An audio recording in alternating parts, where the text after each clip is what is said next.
Contrary to what your doctors told you, Crohn's and colitis are reversible. Now, I've helped hundreds of people reverse their bowel disease, and I'm here to help you do it too, because inflammation always has a root cause. We just have to find it. This is the Reversing Crohn's and Colitis Naturally podcast. Now, I do these live trainings in my Facebook group every single week and put the audios here for you to listen to. If you want to watch the video versions of these episodes, just click the link in the show notes to get access to our Facebook group and YouTube channel. And for weekly updates, information, tips, and tricks, you can sign up for our email list by clicking the link in the show notes below. Here's the deal. Today we are talking about the 5 stages, 1, 2, 3, 4, 5, of reversing IBD. Now, this is something that we know your doctor says is impossible. We know your doctor tells you nothing can be done. We know your doctor says it's just genetic. And if you guys have been in the group long enough, you know that's no longer true. That information is wrong. It's misinformed. I don't want to say uneducated. They got a lot of great education, but a lot of it's in the wrong place.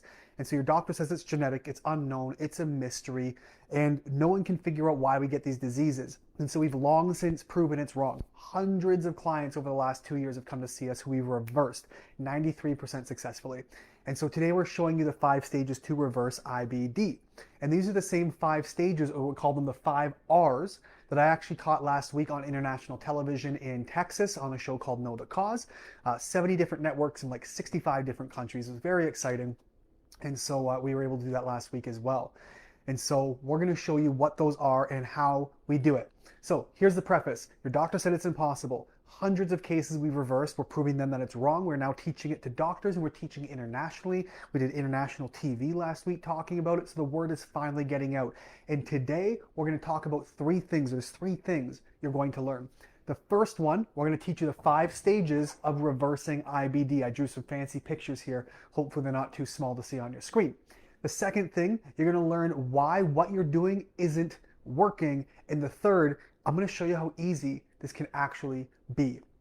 Because really, truly, it is very, very simple when you distill it down to its finest parts. Now, that is to say, a lot of cases are very complex. They have a lot of layers. But once you get to them, there's only a handful of things we look for 95% of the time. And that's how we can reverse things so successfully. And so I'm going to show you that now. So let's talk about this. The 5 R's of reversing IBD. If you guys recall from my live, I think it was a week or 2 weeks ago, it would have been, we talked about my little Venn diagram. I showed you the 3 root causes. So I'm going to give you a quick recap on that. There are 3 primary causes as to what causes IBD. Number 1 being toxins, right? This is relevant here because it talks about our first stage. So we have to understand toxins are a big one. Environmental, pollutants, mycotoxins or mold toxins. Mold and fungus are 80% of what we see. And so mold toxins are a big one. That's huge. The second one we're going to see in here, the second root cause, is going to be microbial imbalances. Now this is going to be in your gut microbiome. This is going to be fungi. It's going to be something else that's caused imbalance in your biome and that causes all kinds of other problems. And the last big one is going to be nutrients. And I'm also going to side that with diet. So toxins, big ones, mycotoxins, mold toxins, same. It can be heavy metals, it can be environmental, it can be pesticides, it can be glyphosate, it can be all kinds of toxins.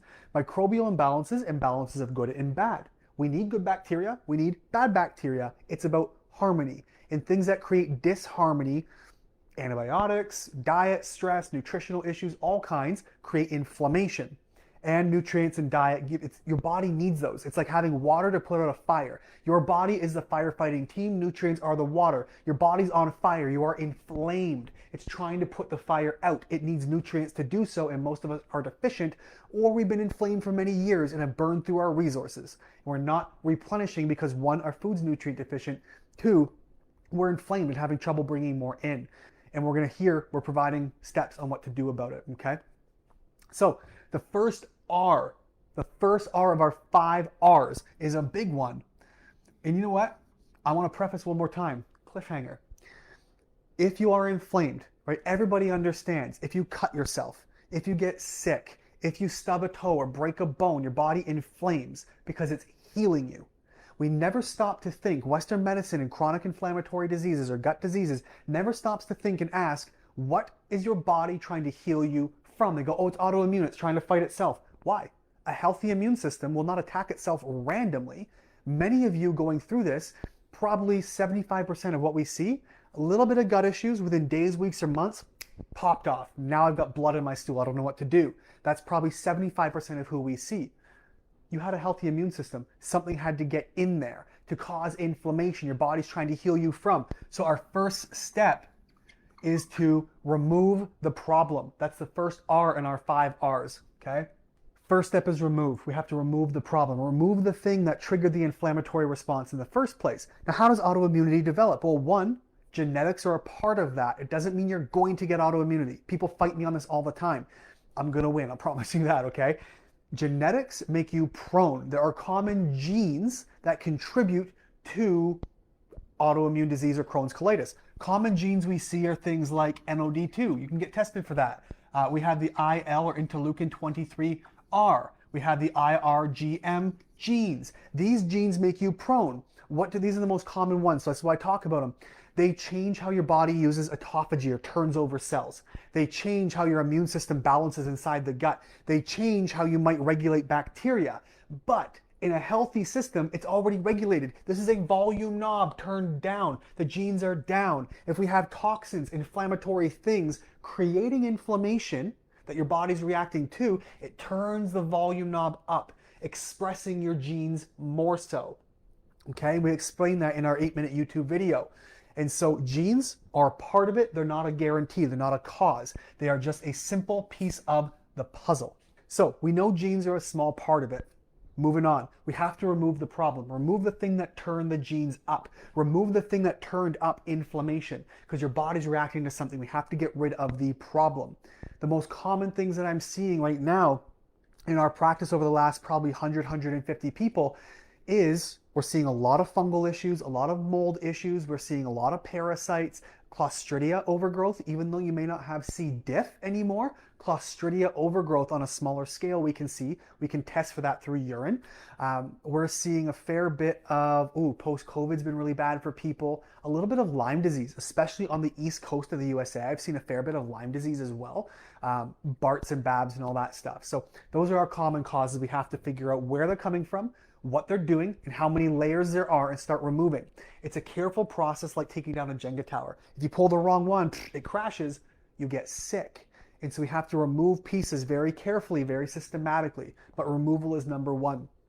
The second one we want to look at, okay, is, like we talked about, water for firefighters, replenish. We have to replenish the nutrients. Your body is deficient. It's running out of tools. Your body has been trying to heal you for a long time. Our food is void of nutrients. 80% of the American diet is processed anyways. Most of you are eating well, but even the food we farm. There was a study from the University of Texas back in about 2004, I believe, that suggested you would need, in 2004, 8 oranges in order to get the same nutrients your great-grandmother would have had in one. Today, the estimates are up to 20. So we're not getting enough nutrients. We are devoid, we are depleted, our nutrients are down, so your body doesn't have the tools or resources to heal itself. The firemen do not have water to put out the fire. We have to replenish these in surplus. And I tell you now, if you are taking vitamins, and a multivitamin, for example, or magnesium, it says take 1 a day, that's enough to get into your system, but not enough to do anything. I take typically anywhere from 4 to 7 times the amount, because we have to replenish what your body's lost. We have to take you out of the red, right back into the black, and give you enough to spare to be able to heal yourself appropriately. Now, this is simplifying, but you get the idea. So we have to replenish. If you guys have any questions, I do have this here. Feel free to ask in the chat. I can see all you tuning in. I see a lot of you want that YouTube video. We got you covered. We'll do that for you, okay? So here's what we got so far. We've removed the problem, the thing that caused inflammation, right? That is the thing that stimulated your immune system. You're inflamed because it's trying to heal you. We remove that, whatever it might be, that toxin, that microbe imbalance, that nutrient deficiency, whatever it is, and we replenish, or the things rather that are taking your nutrients down, we replenish those nutrients, the vitamins, the minerals, the waters, the oxygenation, the resources your body needs to heal you. The next one we're going to look at, and very important, is rebuilding. Well, rebuilding what? Well, rebuilding your microbiome. In an inflamed environment, microbes, the bad guys, right, the ones we don't want to be too high, they love inflammation. Cancer is a byproduct of inflammation. Microbe overgrowth is typically a byproduct of inflammation. Even fungus can come from inflammation. And other toxins or other root causes, poor diet, which can be inflammatory foods and sugars, mycotoxins, mold toxins, they create inflammation. And what that does is it dismantles the structure of your microbiome. And your microbiome is 100 trillion bacteria. I'll tell you guys a fun fact. You are born 99% human cells, 1% microbes, right? The ones you get in utero as a fetus growing in development in the womb. 1% of what comes out of there is going to be microbes coming through the birth canal, right? You're covered in this vaginal fluid, which is actually microbes for your skin microbiome.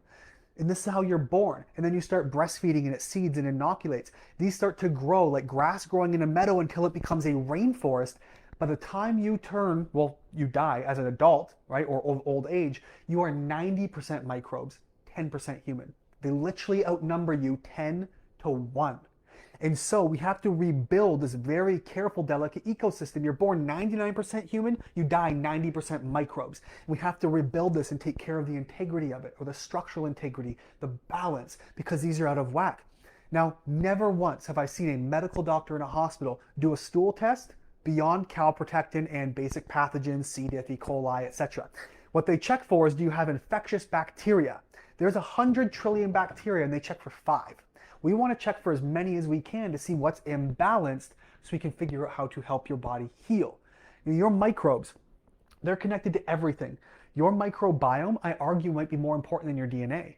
Your microbiome is responsible for how good of a mood you're in, how social you feel like being, what diseases you may or may not get. We've linked the microbiome to 93% of the leading causes of death in the USA. That's going to be heart disease, strokes, liver, kidney disease, Parkinson's, diabetes, Alzheimer's, you name it. That's 14 out of 15 as per the CDC. The 15th cause is self-harm, accidents, injuries, suicide, that type of stuff. And so what we know is that every leading cause of death that we are seeing as per the CDC is a long-term chronic inflammatory condition connected to your gut, nutrients, gut biome, or inflammation in the gut. We know this based on the functional medicine data we have. And so these normal diseases don't have to be normal. There's nothing normal of dying of a heart attack. It's just common because we're all sick and we all have gut issues. 70+% of Americans complain of having gut issues once a week. Mild, like cramping, gas, bloat, pain, constipation, acid reflux, but that's a slippery slope towards things getting worse. If you've heard me talk about that heel rubbing in a shoe, where it gets red, irritated, blisters, and bleeds, that's bloat and constipation now until it blisters and bleeds to ulcerative colitis or Crohn's disease later, okay? So far, here's what we got. We have to remove the thing causing inflammation. Your body's not randomly inflamed. Something had to cause it to inflame. It's trying to heal you. Inflammation is a healing response. What is it healing you from? That's number one. Number two, we have to replenish all the nutrients that have been lost. The fire team needs water to put out the fire. We need nutrients. The third piece, we have to rebuild the microbiome because inflammation has destroyed it. Antibiotics and treatment have destroyed it. All these things that we've gone through our lifetime have destroyed the microbiome. In fact, there was a really cool study that actually compared microbiomes or gut bacteria balance in 3 communities. So they took one community all the way over. They had 2 urban countries or 2 urban places. One was in the USA and the other, if you can see this here, was in Nigeria, and they also took a rural Nigeria sample. And they tested the microbiomes of infants and adults in the USA and Nigeria, and again in rural Nigeria. So urban centers and rural. And what they found in the USA, babies' microbiomes had a whole lot of stuff in it, whole lot of things that adults didn't have, so that the gap between similarities of babies and adults actually grew. You wonder why adults are very sick and babies typically aren't. They haven't had time to get these diseases or destroy themselves. And so the infant microbiomes are much lower, had a big difference in the gap in the bacteria. The adults in the urban USA centers, they had less diversity than even the babies did. But in rural Nigeria, so they're living on farms, farmers eating off the land, no pesticides, engaging with animals, getting outside, getting sun, touching the dirt, they found that babies and adults had more similar microbiomes, indicating that adults in America living in cities and going to work and eating these foods destroy their bacteria, contributing to inflammation. And now, the importance of this urban Nigerian population was the middle ground. Urban centers, they had less diversity, but they had more than Americans in big city centers because they're still eating more local food and have less garbage. And so what we know from this is that our microbiomes are a huge part of our health because, again, USA is a disease capital of the world. It's 5% of the global population, but they have 50% of the IBD cases in the world. So you can't tell me it's unknown. We know exactly what's doing it, okay? So we've removed the problem.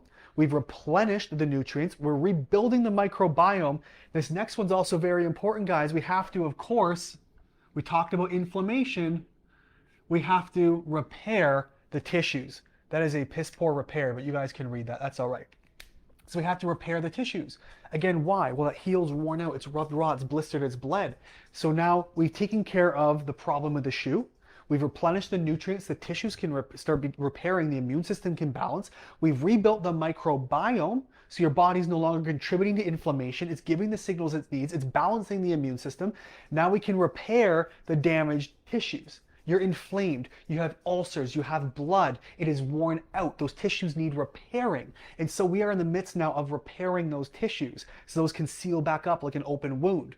Just like a blister on your heel, it's a blister inside the intestines. These ulcerations are open wounds. We have to repair them, of course. And there's a lot of steps and processes in between. But the last one, and this is probably the most important one that I think a lot of people miss,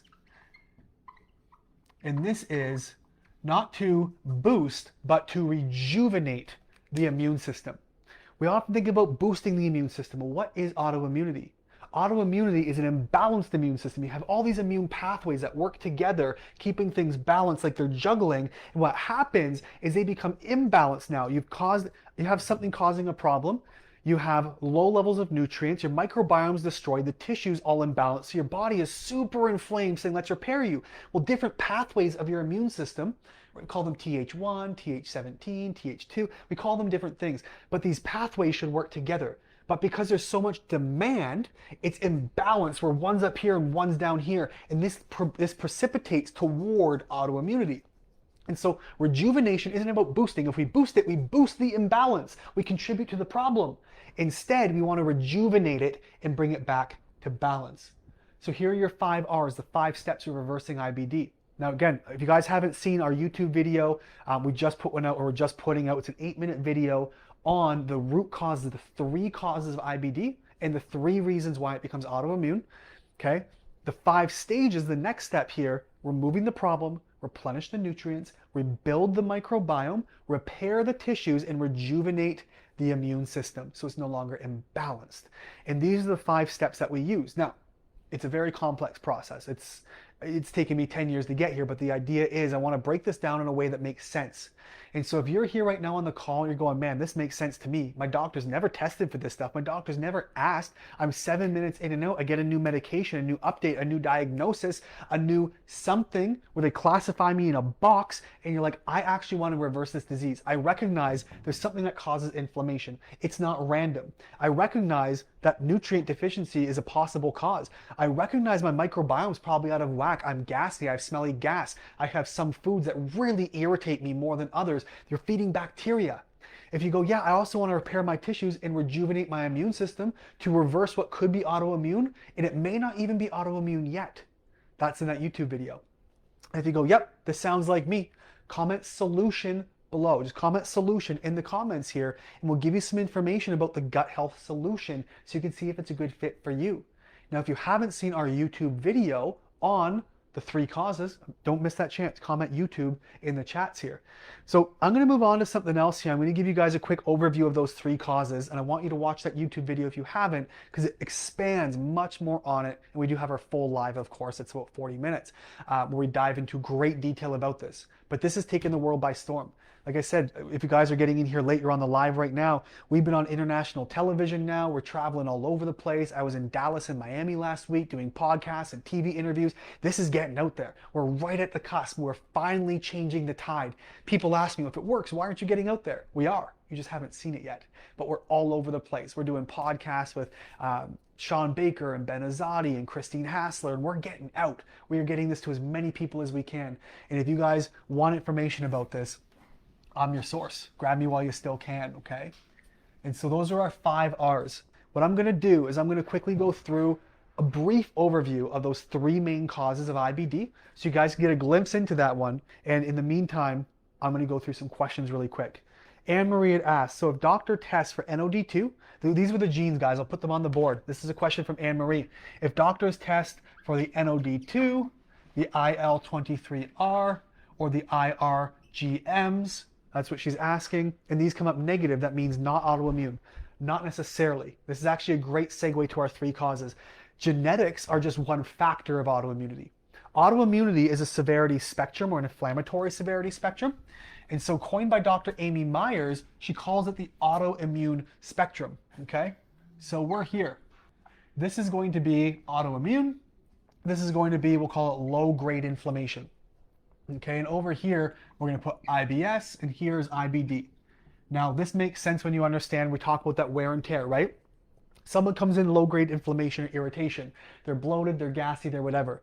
They're at a very low risk for developing autoimmunity. It can still happen. The more severe your gut gets, IBS, 5-8 bowel movements a day, sensitivity, really smelly gas, maybe you have psoriasis or acne or some other inflammatory condition, it pushes you up toward the autoimmune spectrum. If you have nutrient deficiencies, whatever it is, if you have now IBD, you're closer to the autoimmune risk. It does not guarantee you're autoimmune, nor do genetics guarantee you're autoimmune. As a quick overview, like we talked about, are toxins, microbial imbalances, and nutrient deficiencies. These are big ones. And on the inside here are what makes things turn autoimmune. As a quick overview, the first is going to be a trigger. Microbes, toxins can be a trigger. Antibiotics can be a trigger. Stress, pregnancy, travel, death of a loved one. These can all be types of triggers. Long-term stress, bad relationships, going to medical school. I've talked to doctors with IBD. That was their trigger, okay?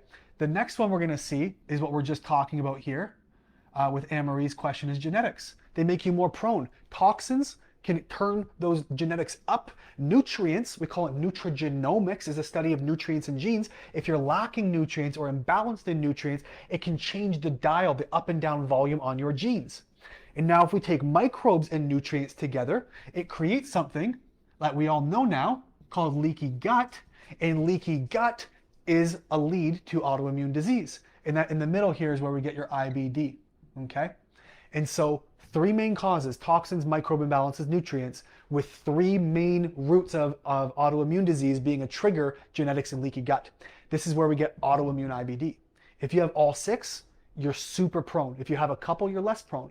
All of it can be reversed. Even those who have a bad hand, you're dealt a raw deal, and it is genetic autoimmunity that just happened from birth. We know through the science and evidence of functional medicine, you can control 75% of that. Only 25% is left to genetics. The other 25% we can control. So even if you're severe on the spectrum, we can turn that down. And that was the three. I was going to go to that Venn diagram. That was a great segue, Anne-Marie. I'm glad you asked that. So Shailene Marie asked, what if you're on a biologic now that's reducing inflammation? How would you still get to the root? Very easy, Shailene. So here's what we look at. Again, we have a spectrum of inflammation. If someone comes in and they are medicated, the inflammation here is a 10 out of 10 before they take drugs. You're a 1 out of 10 here. You take medication. Most of you that we see people here at like a 3, 5, 7. They're medicated. They're somewhere in here. They're still experiencing inflammation. I know people taking medications and biologics are doing nothing. They're still super inflamed. And so the fact that you have symptoms is actually very helpful for us. But even if you don't have symptoms, our symptomatology questionnaires, our history taking, here's the thing, when you go to your doctor, 7 to 10 minutes, they go, oh yep, here's your symptoms, here's your diagnosis, here's your drug, see you later. Hey, we're gonna refer you out for more tests. They do a colonoscopy, go, yep, you're inflamed. Calprotectin, yep, you're inflamed. Here are your symptoms. Yeah, it's ulcerative colitis. Automatically, no questions, it's boxed as autoimmune, genetic, unknown, whatever it is, it's not true. And so they're not even looking for this stuff. We do a thorough history. We'll sit down for 30 minutes to an hour. For the first history, we go back all the way back in time to when this first started. Was it rapid onset? Did you have gut issues your entire life? Did you start a new job and mysteriously within a couple of weeks or months you started having gut issues? Over a few more months there's blood, you go to the doctor, you got a diagnosis. Are you somebody who's come in who used to have a lot of bloat, gas, and pain and smelly gas, that one day you had blood, freaked out, went to the doctor, got a diagnosis? They go, oh, it's been ulcerative colitis the whole time. No, it's wear and tear. That's that heel rubbing raw. And so this is what's happening. And so no matter where you are on the spectrum, the history tells us before. Your doctor, right, they're going here, they want to know, what are your current symptoms, okay? What's working, what's not working, what's the next step we can take? This is what your doctors focus on in your health timeline. We care about all of this on the backside because I already know you're inflamed. I don't need a colonoscopy to tell me. You can tell me. You can tell me where it hurts, how much it hurts, how much blood, how much mucus. I know you're inflamed. I don't care about what drugs you're taking, what's working, what's not. I care about when and how this all started. So we can go back to the root and find that root cause and remove the problem, the first R of the 5 R's. That's what we want. That's what we do in the gut health solution, is give you solutions to those problems.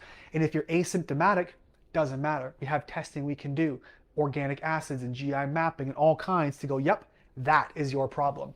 And that's what we're looking at. So I hope that helps there, Shailene. Tamani asks, can SIBO also be reversed with a solution? 100%. Tamani, I'm so glad you asked. Thank you. Guys, condition called SIBO, small intestinal bacterial overgrowth.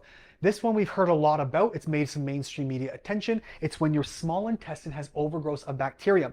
Now, another one we don't talk about often is actually called SIFO, small intestinal fungal overgrowth, oftentimes attributed to candidiasis or other types of candida. There's like 100 strains of candida. And so these fungal issues, small intestine, the trickle-down effect. Look at your intestines, right? Effectively, you go from mouth to stomach to small intestine to large intestine and out the back door. This trickle-down is like a waterfall. If you have inflammation in the stomach or small intestine, it ends up down here. We have a trickle-down that causes a problem. I've seen many people come in with IBD. It's 80% of what we do is mold and fungus, and it's typically in the lower or upper GI. And the trickle-down effect is the ulcerative colitis. That's what they're experiencing as a symptom. A diagnosis is just symptoms. It means nothing. We often wait for a diagnosis to go, oh, well, I have a word for it. So like, it kind of makes sense, right? It's explained. At least I have an answer. It's not an answer. In functional medicine, a diagnosis is just a term we use that's one word to identify your symptoms. You tell me, I have ulcerative colitis. Great. Ulcers, bleeding, colon pain, blah, blah, blah. I know what's going on in one word. It does not tell me why it's happening, what's going on, where it all started, none of that. And so we have to look at the trickle-down effect. Oral microbiome, right? Your mouth is the start of your gut. In fact, your gums, those tissues are the same tissues. That's what your intestines feel like. It's the same cells, the same tissues. And so in the stomach, very similar. The trickle-down matters.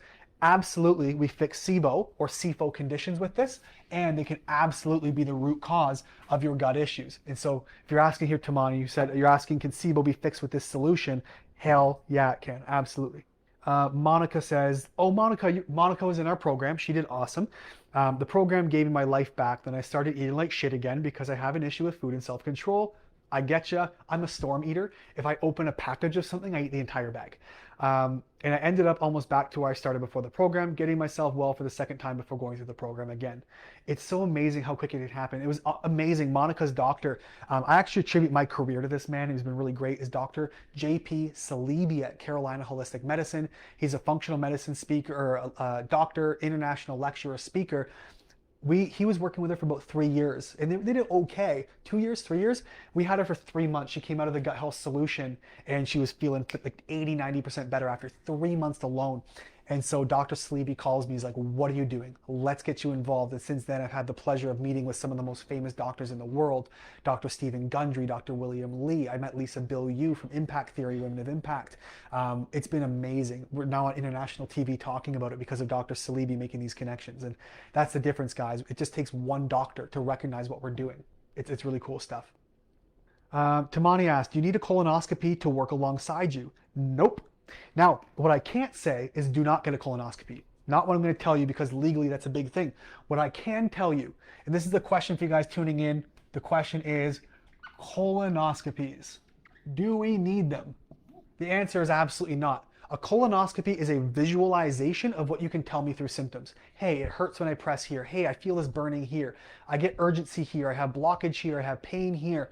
You can tell me that. X amount of blood, X amount of mucus. I can have a good guess with a 90% accuracy what your colonoscopy is going to show, where it's going to be. The challenge with colonoscopies, they wipe out your gut, wipe out your bacteria. They're invasive. They cause inflammation. Most of you have probably had a colonoscopy by now. Probably 99% of you in this group have had a colonoscopy. You know how much they suck, how painful it can be for days after. I do not need a colonoscopy because symptoms trump tests. When our symptomology and our history is on point, we do not need to do testing or invasive maneuvers to see. The reason medicine goes in, they want to know, number one, what are your symptoms? That's what they care about. Number two, they need to have a test. So that's what they'll do: stool, they'll do a visualization, they might do some labs like blood. That's what they want to know. And then they confirm this is your diagnosis. That diagnosis then goes into a medication. They give you a prescription. That's what it is. Give me your symptoms. Let's confirm with visualization. They're looking for disease. Colonoscopies are simply looking for sources, or they're looking for proof of disease. Well, we know in our timeline of severity, you're already diseased. You have inflammation, you're bleeding from the colon. So you're already diseased. This means nothing to me. What we want to go is before all of this. Let's go backward. Colonoscopy.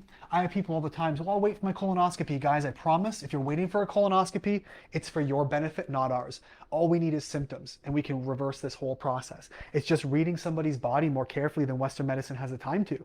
They're in and out in 7 minutes. How can they possibly sit with you for 2 hours? In fact, I talked to a fellow on my podcast, Dr. Joel Warsh. You guys might know him on Instagram as Dr. Gator Warsh, but he's a pediatrician. We talked about this, and he was saying that unfortunately, the medical system is set up where insurance reimbursement, you might make 20 bucks to see a patient for 7 minutes. If you want to get paid enough money to pay your staff and keep the lights on, you have to cycle through like cattle. You can't sit for 2 hours with somebody for $25. Just doesn't make sense. And so they just don't have the time allotted through the processes we have in order to actually get you better and assess what they need to assess. Michelle Soto had asked, is it possible to come off meds completely? Hell yes, it is. Again, 93%, when I say 93%, we mean feeling better, symptoms reversed, and off meds. Because here's the thing. Remember, you have this spectrum of severity and inflammation. You're on medication because you've reached this level, right? You've reached this level of inflammation. So in order to control it, to give your quality of life back, you need medication. Well, the more we bring back and reverse the clock on your inflammation, the less medication you need. Great example I've been using a lot lately because he's a recent graduate, and it's a crazy good example. Fella came in to see me, 22-year-old male, he's diagnosed recently with ulcerative colitis. His doctor said, yeah, it's because you're Jewish. Jewish people get it more. That's just the way it is. Like, that's a stupid answer. Because we sat down for 15 minutes. We did a history with him. It only took 15. When did it start? He started a new job. 2 months into his new job, he had random gut issues, diagnosed with IBS. By the time he was done 6 months after that, now 8 months on the job, he had IBD, inflammatory bowel disease. So he had ulcerative colitis proctitis. It took us 15 minutes to go back and figure it out. And so what we found out he had something called okra toxin A. That's OTA. It's a very toxic mold substance, or a mold toxin, known to cause colitis, liver disease, kidney disease, and asthma and other skin issues. And so we found that in his system. 10 weeks, in and out, no more disease, and he's still the same amount of Jewish. It didn't make a difference. And so it's not to do with genetics. So we reversed that. He's not in pain, no more inflammation. The problem is gone. And so he no longer needs medication because there's nothing to medicate. Wasan asks, I heard beets are good for IBD. It depends. I talk about different diets and foods, what some can indicate, why they're good, why they're bad. If you're someone who's eating a lot of calcium, like even collagen, you take a collagen supplement because it's good for your gut. You take it and you bleed, it's probably Clostridia. If you're eating carbs, starches, fibers, sugars, and you either feel really bad or substantially better, it could be fungus. If it seems to be random, it could be a mycotoxin. If it's like something that comes in cycles, either with your period or like every couple of weeks, it could be parasites because they have a life cycle. There's all kinds of things we have to figure out. Different foods cause different problems for different reasons, and they tell us what's going on as well. Anne-Marie asked, what about polyps that can't be seen or felt but can be seen on a colonoscopy? Polyps, hemorrhoids, all those things, they are simply byproducts of inflammation. It's like looking at a blister. A blister is a byproduct of rubbing, right? You're inflaming, you're irritating the tissue. That's all it is. And so there are certain points where hemorrhoids can get so big you might need medical intervention, but a colonoscopy, we can get them a lot of the time reversed or reverted by dealing with the inflammation. Last one here, Tamani says, if we've done a GI map already, are we able to send it to you during the program? Send it to me before. If you guys come in, if you guys want to see the gut health solution, comment solution, and then send me a message right away. Anything you've done previously, colonoscopies, if you have them, I'll look at the report, but it's like the lowest end of the totem pole. If you have GI maps, send it over. I want to see it. Blood work, we want to see it. Anything you've had done in the last 6 to 12 months is relevant. So what we do, I'll give you a rundown. First one, we have to sit down. It's for 30 to 60 minutes. I want to go through a history, learn more about you. When did this start? What's going on? What are your symptoms, etc. After that, right, you're like, yeah, man, I'm all in. Let's get into this program. What we do is I then send you a whole bunch of intake documents, and it's got about 250 different questions, all about symptoms, what's going on, what's not. Tell me about your life, your history, your family, your food, likes, dislikes, sensitivities, the works, because these, they matter. What sort of allergies do you have? Because different types of allergies for different reasons tell us different things. We need to assess a full history. After that, we sit down with you for another 30 to 60 minutes. So now we're already 2 hours in, 250 questions in, on top of questions in the interviews. We go back again, and then we come out with the prognosis. And we say, yep, confirm, this is what's going on. Sometimes you can do this in 15 minutes, depends on the individual. Like that fella who's still the same amount of Jewish with no more ulcerative colitis. We were able in 15 minutes to figure it out, made the protocol, done. 10 weeks, free and clear, no symptoms, no pain, no inflammation, no drugs needed. And so we go through this intake. Interview 1, questionnaires, diagnostic questions, then we go through another interview, and then we come out and we have a program. And then what we do is we meet with you every single week for 16 weeks. We do not let you slide. People come in, they often just like, oh, just write me a program. I will not do that. Most people were used to just being given something by a doctor. Here's a drug, come back in 3 months, see how you're doing. Try the supplement, come back in 3 months. Every single week, we micromanage this process the entire time to make sure you're getting better. If something gets worse, we want to know right away. We meet with you every single week for 16 straight weeks. It's an extraordinarily thorough process, but this is why we're so successful, because we take the time that other doctors don't. Wasan says, I've been taking college on an empty stomach in the morning and magnesium glycine at night, plus I'm making bone broth with zucchini and turmeric, feeling much better. Great. So for you, it's probably not a Clostridia issue. It's going to be something else.